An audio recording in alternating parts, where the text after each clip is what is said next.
and we've got Wave Hill and Killarney stations between them, running about 85,000 head of predominantly Brahman cattle. Tell me a little bit about the choice to stay with Brahman and really breed from those high quality grey Brahmans.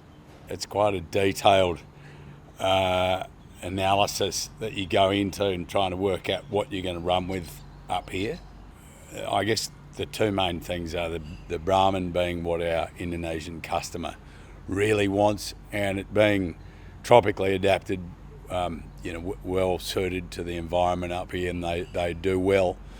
In a benchmarking sense, they've done very well for us, so we see no need to change. Is the live export market where you're predominantly focused, your marketing strategies? At the moment, 90% of our cattle go live into Indonesia predominantly. 10% go domestically to somewhere in the south or the east. Why do you choose to target that live export market? Well, we're obviously we're geographically placed well for the live export market. We could be growing an animal for the southern market, but there's a combination of the live export market has been over the last 20 years. It's been a more profitable business than the domestic market, and we're geographically pretty close to port, so it makes sense from a freight perspective. As you mentioned, live export is a big thing for you. We heard today that the feedback loop from exporters to producers is found wanting sometimes. What kind of relationship do you have with your customers in Indonesia, and what's your feedback loop like? Great question.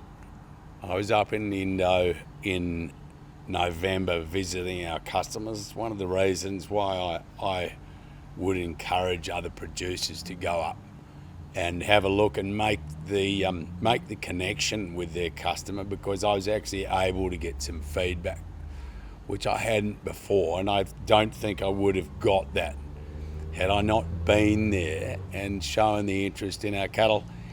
And to be fair, it's not as detailed as I would like, but it's by far and away the greatest insight I've had into how our cattle perform in Indonesia in the last 30 years. So, look, small baby steps. I was going to say that only opens the doors a little bit more then for maybe more feedback. Have you been able to incorporate, is it the kind of feedback that you can incorporate back into your business and start sort of change or tweaking things? Not yet, but we keep focusing on producing an animal that is going to be the preferred animal for the Indonesian feedlotter, and we'd like to think that in 5 or 10 years' time that they're coming to MacLachlan Pastoral as a first port of call, because our animals are performing best for them in the feedlot up there. Live export has been under the microscope for a few years in terms of regulatory changes and policy changes, and at least being able to operate with a more of a social license.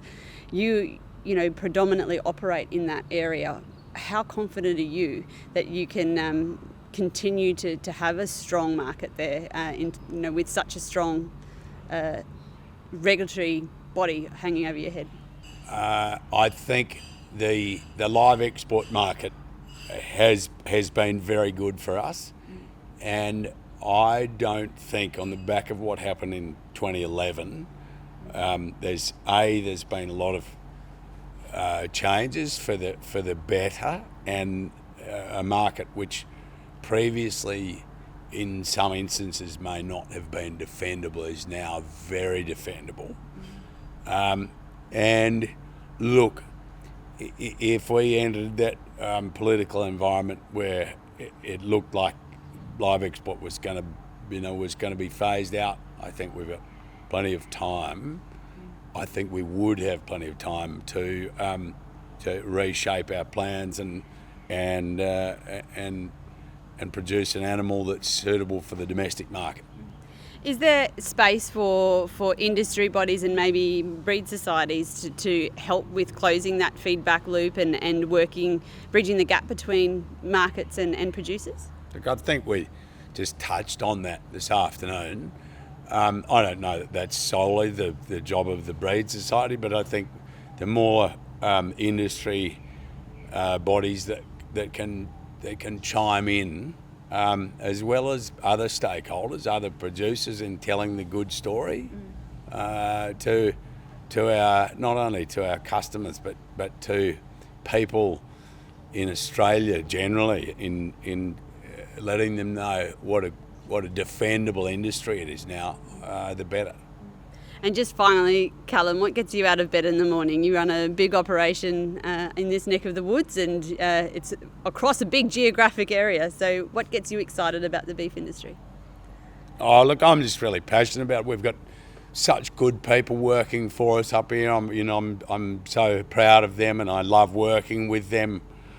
I love the industry from one end of the sort of supply chain to the other, and what we do up here, the countryside, horses, cattle. There's so many reasons to get out of bed, for what we do. It's a great industry to be a part of, and I don't think, from a business perspective, I don't think the requirement for protein's going away.